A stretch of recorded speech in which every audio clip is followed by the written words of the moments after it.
The time now is 7:22, BBC Radio Sheffield. So next on the show this morning, you might remember last year we spoke to a women's charity on the show that were at risk of closure because of rising cost. Well, now after fighting for the past 12 months to stay open, Vida Sheffield has announced they will stop operating by the end of March next year.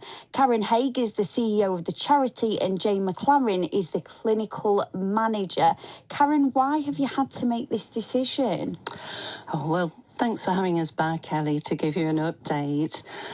We've just had a year of ups and downs, some successes with fundraising generally and generating grant income, but we can't seem to attract the funding that will require as multi-year funding, core funding, so that we can plan our services accordingly. So it's sad to be in this situation. We've garnered a lot of support. We had a petition presented on the 15th of July to the Sheffield City Council, to all of the councillors in chamber, and there were over 24,000 signatures to that, just to try to get that support required from the statutory sector for core funding. So, Jane, I'll ask you this as well. What happens to all the people that then need help?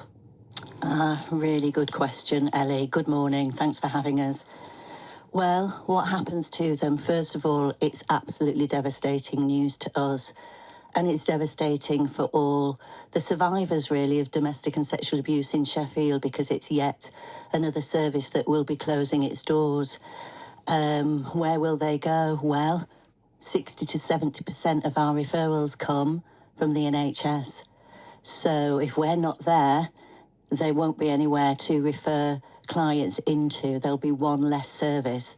So those women and those girls affected by domestic and sexual abuse will most likely have repeated visits to GPs, will be potentially increasing those very long NHS waiting lists for mental health services. We know that about 80% of women accessing mental health services have experienced domestic abuse. Now, surely, with a closing of a service like ours, that really will just put that additional pressure on already oversubscribed NHS services, and also our colleagues in the voluntary sector as well. This is just going to increase the pressure in an already pressurised environment. I mean, it's so well documented that there are hardly any charities like yours that specialise like yours do, that are so needed like yours are. So how on earth can this be lost? There'll be people just racking their brains like, why were the funds not raised? And not putting it on YouTube by any means, or people that have fundraised, but is there nothing that could be done? We're still appealing to the powers that be. Today, by the way, is the first day of the 16 days of activism to raise awareness around VAUG, violence against women and girls. It's also a day for Sheffield to celebrate the White Ribbon, which is all about looking at the root causes of abuse, which is usually through male violence, as we know. 1 in 4 women are impacted by domestic abuse, and apparently every 30 seconds there is a report of domestic abuse. So you can see how big this is, how much in need services are.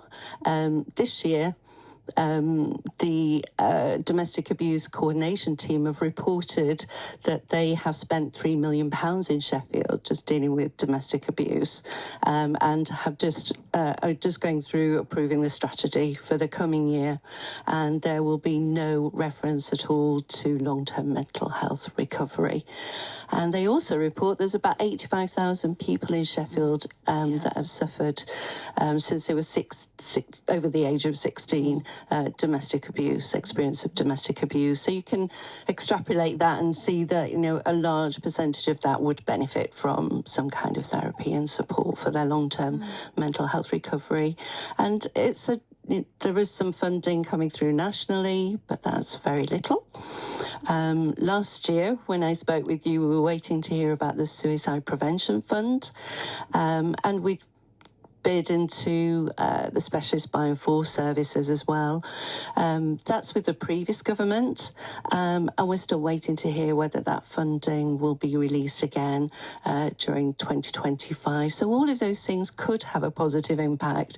It's just right here and now, there's nothing promised, nothing on the table for us to plan ahead, because we can't deliver a service piecemeal. We need to have that certainty of multi-year core funding, at least for 3 years, but ideally for 5. And when I mentioned that core funding that came through from the government, it was only for 2 years.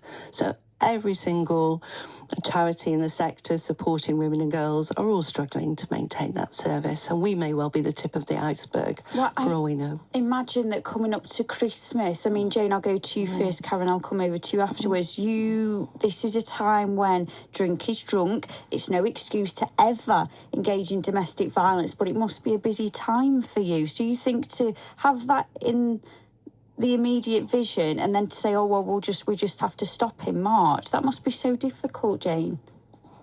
It is extremely difficult, yes. Certain times of the year demonstrates there are always peaks in incidences of domestic abuse. We in our service, we are a long-term mental health recovery service. We're Vida Sheffield, that means life in Spanish. And I can tell you, the life of a woman living with or who's experienced domestic and sexual abuse, maybe today, yesterday, a month ago, years ago, live a constant battle against fear, anxiety. And I think the worst point is that women feel suicidal. We know that 60-70% of our clients, when they come into our service, have and are battling with suicidal thoughts on a daily basis. Now that is evidence of how devastating the impact of living with domestic and sexual abuse is. And that's a constant battle every day. Vida means life, and the life of women going through these experiences is terrible, and we're here to advocate for long-term mental health recovery so that women can not only survive post-separation from abuse but actually thrive. And that's what we're about, offering women a sense of safety and empowerment so that they can recover from these devastating experiences. Jane, thank you. Karen, I have to let you both go, but you must come back on just in case anything changes, or even if it doesn't, all right? Yeah. Thank you so much. Thank you, we appreciate it. Karen Hague there, the CEO of Vida Sheffield. We also had Jane McClaren, the clinical manager. If you've been affected by anything you've heard just there, we have numbers for support. Just search for bbc.co.uk/action line. Still to come this morning, meet Rose. She's an incredible young girl taking on an amazing challenge.